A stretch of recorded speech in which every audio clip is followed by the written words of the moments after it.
Show and prove, baby. Show and prove, baby. Get on your grind, do what you say you're gonna do, baby. Show and prove, baby. Show and prove, baby. Get on your grind, do what you say you're gonna do, baby. Yeah, yeah, yeah. What's up? Hey, what's up, YouTube?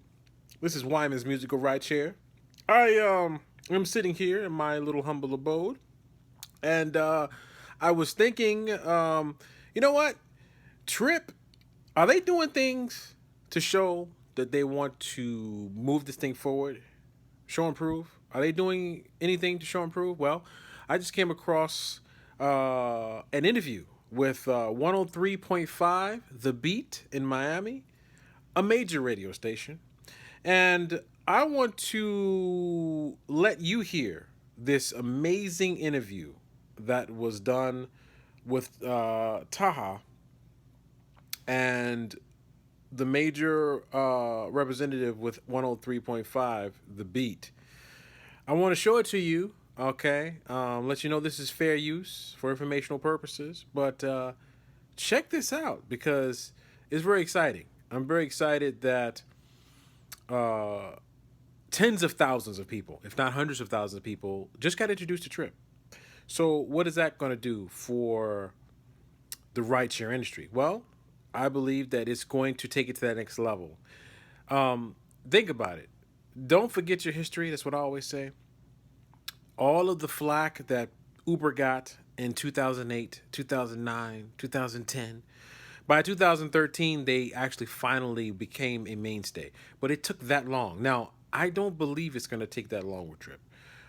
TRYP is a silent beast, okay, in my opinion. It is something that its time has come. So check this interview out, and you tell me whether things are moving forward or not.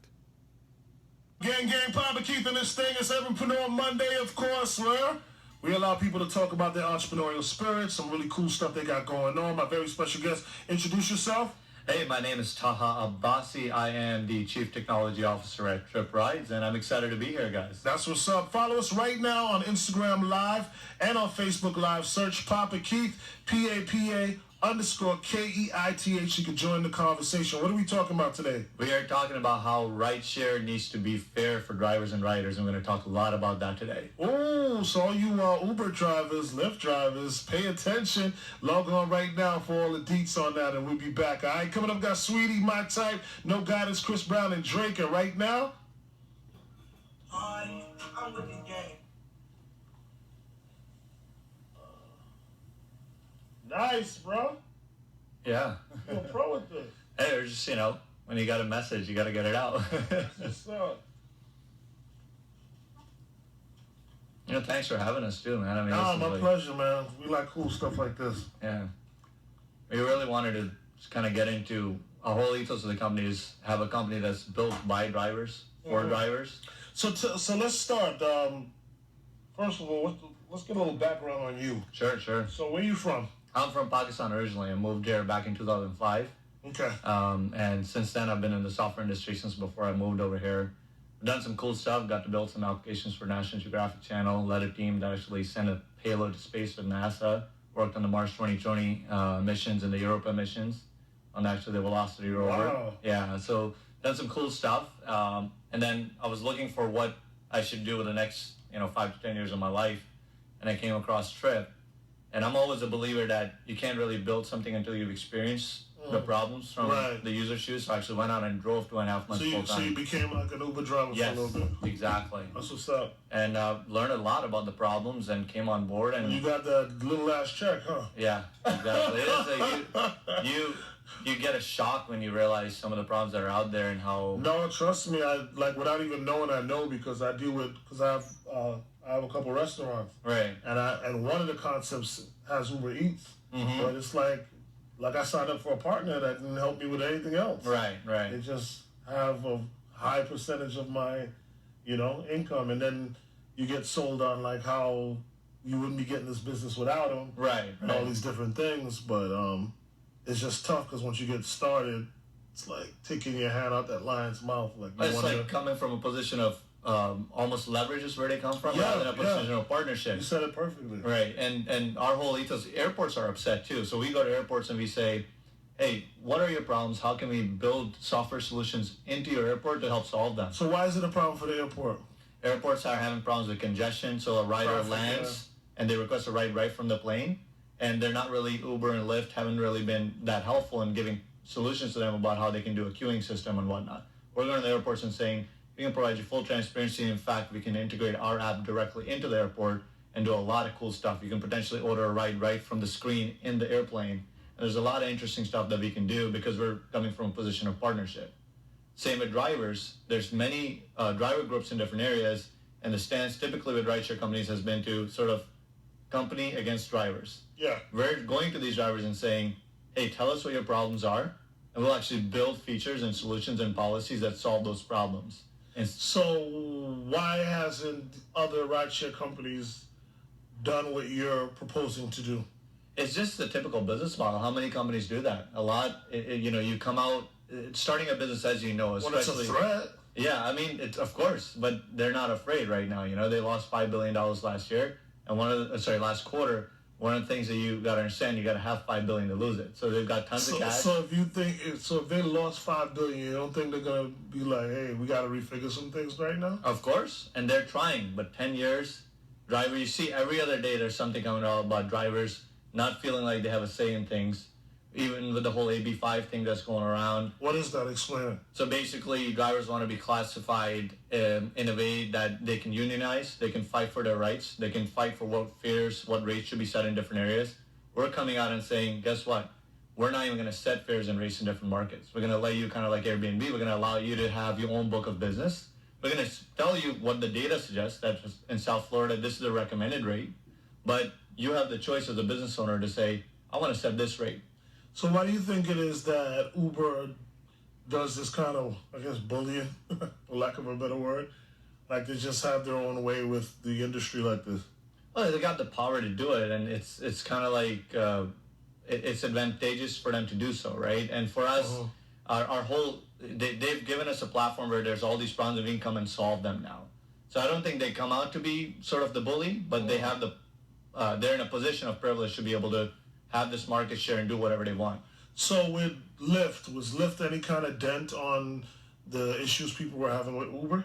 Overall, from a driver's perspective too, Lyft was a breath of fresh air for a while. Allowing them to have tipping. Right. And then, but over time, as it scaled, it went into the same thing. And to be honest, if we don't do things differently, we will be the same way. That's why from the beginning, my emphasis has been that we have to do the harder but the right paths by involving drivers from the beginning. So let's talk about Trip app now. Sure. Why did you decide to do this? So it comes back to understanding from the application standpoint. But you're so smart. You could have really delved into a lot of different things, a lot of things that you can, you can make convenient for people. Why specifically this?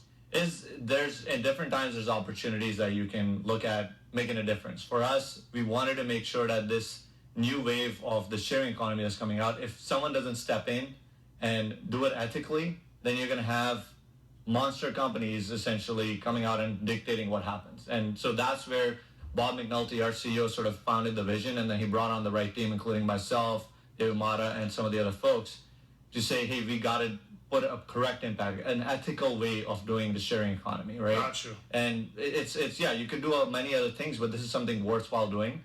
And we're also, part of this is we're enabling people to be business owners in the local market. So when drivers sign up in South Florida, those are businesses being opened in South Florida. The money that goes from riders to drivers goes from the rider's credit card into the driver's merchant account in South Florida. Gotcha. So that's a big difference with us compared to with every other rideshare company. The money goes from South Florida to wherever their headquarters is, and then they pay drivers out. Gotcha. We set up, if a driver signs up over here, we set up your merchant account, everything over here. So you have your own account, and that's really powerful, keeping the money in the community. All right, so explain to me more of the business plan of what makes Trip app better. Sure. I think it starts off from the driver's perspective. We're a driver-first company because we believe if you treat drivers correctly, they will provide a better experience to riders. So it starts off with the monetary issue first. We give 100% of the ride fare to drivers straight off, right? So that includes miles, the distance and time, miles, minutes, tips, wait time, cancellation fee, all of that they get upfront. On top of that, we charge a flat booking fee, which is how we fund rider rewards. We actually reward riders, and we also generate our operating revenue. So that's a $1.95 booking fee flat throughout. Any taxes and fees that need to be paid, we actually show the driver and rider what that amount is, and that goes directly to the government entities. So all of it is extremely transparent, which in Uber and Lyft app, being a driver, it's really hard to get to where the money is going. Right. And finally, how do you get access to use our software? You can sign up for a subscription plan at $80 a month, at $140 a month, or $200 a month, depending on how much you drive. And at each level, we continue to talk with our drivers in different markets to understand what is the correct pricing, what is a reasonable plan, so that they can make a lot of money doing what they do on a regular basis. How easy or difficult is it going to be to jump into the market and get even half the recognition or, market share, with people just kind of like with those other two brands jumping out there with so far ahead of you in the game? Yeah, I think it's definitely a tough job. It's an uphill battle, but we've been blessed to have the community and the value proposition that we're coming with. If you've got a problem, there's two ways you can solve a problem. You can either come with a vitamin that makes people feel nice, it's a nice to have, or you can come with a painkiller. There's a lot of pain out there, and we believe our problem is a painkiller, which is why when I came on board on 1st of March, we had 24,000 users. Gotcha. By end of June, we had about 65,000. Today, we have over 87,000, adding about 600 a day. Wow. And this is without any ad spend right now. So wow. We're definitely gaining traction just from a perspective of doing the right thing. And we're going to continue to do the right thing, and hopefully that's what gets us the market share. Wow, okay. So you seem like very focused and determined and everything to make sure that this is out there and getting its fair market share as well, and putting a dent into some ride-sharing services that are not doing right by the drivers. Yeah, we're going to stay committed, man, to doing the right thing by the drivers, because there's just, it's one thing to talk the talk, and we're open about admitting our mistakes. If you see some of the YouTube interviews I've done too, we've made some mistakes, but it's very rare a company comes out and says, guess what, we're listening to you, and we're understanding the concerns that you're saying, our users, right, our drivers, and then we're going to go make a change. So I'm very open as the Chief Technology Officer of the company, the entire leadership, the management team. I still drive. There's a requirement in our company for you to go out and drive on a regular basis. You can know the experience. Exactly. Got you. So is the service up and running right now here in South Florida? So in Florida, we are doing event-based rides right now. We launched on 18th of March with event-based rides. So what that means is at different events, we're actually giving away free rides with a coupon. Again, to make sure that our drivers, when they come on board, right now we're not charging anybody a subscription fee because we want to make sure we have 24/7 demand before drivers have to pay anything. Again, doing right by drivers. We have a subscription plan, but you don't pay anything until you can make enough money to pay for it, basically.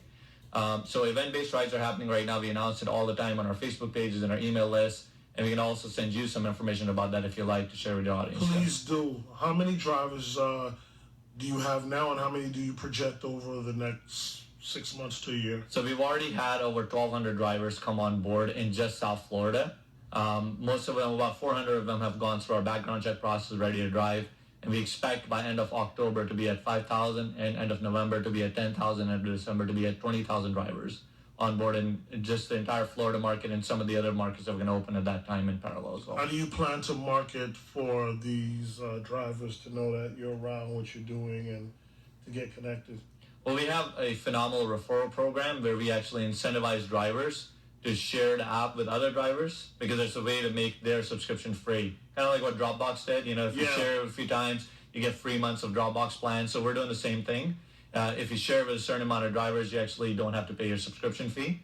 For the riders, it's actually a really powerful plan where we have a referral program for them too. If you share an app with a rider, anytime they take a ride, you get 40 cents. Anytime you take a ride yourself, you get 10 cents in rewards. So that's a really powerful program. If you just have 10 friends that you shared it with, for example, that go to work every day, 5 days a week, you get $160 a month in ride rewards. So super powerful.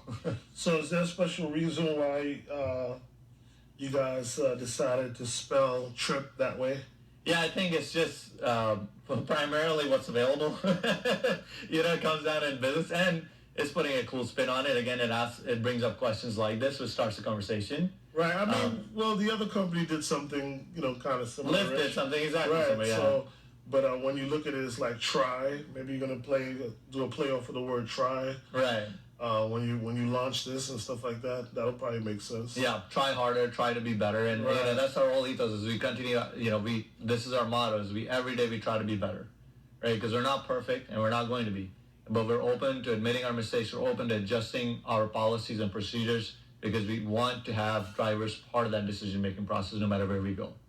That's what's up. So it sounds major, like even the stuff you were talking about earlier with the airport and that integration and working as partners with different agencies and the drivers and stuff Right. like that. I think that's a direction that people really want to get into, and it was a good fit also for the show because it's Urbanpreneur Monday. So we try to speak to entrepreneurs and to people who are looking to become entrepreneurs, and this kind of goes in that direction. So what does it mean to be a better entrepreneur? What does it mean to now how to make a better choice in your entrepreneurial spirit?